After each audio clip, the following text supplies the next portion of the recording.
In today's video, I'm going to teach you how to remove a video background in Magnific AI Desktop.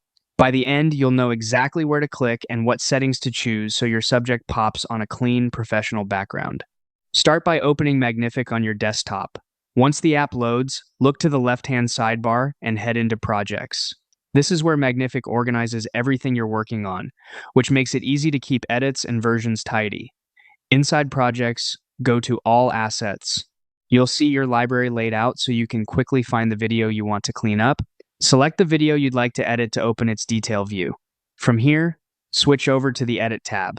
This takes you into the editing workspace where you can make targeted changes without affecting your original source file.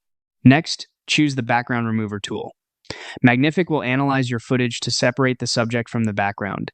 For best results, high contrast footage with clear edges around your subject works great, and steady shots tend to process more cleanly.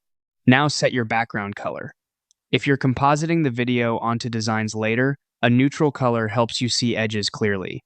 If your final destination is a specific brand look or a chroma-style workflow, pick a solid color that matches your needs. This step is all about making your subject stand out in the context you plan to use it. Choose your output format. If you need transparency for layering in other software, select a format that supports alpha channels. If you're exporting for standard playback, opt for a widely compatible option to keep file sizes and compatibility in check. When everything looks good, click Remove Background. Magnific will process the video and apply your selections. Give it a moment to run. Longer clips can take a bit more time. Once it's done, you'll have a background-free version ready for your project with cleaner visuals and a more flexible result for editing and sharing.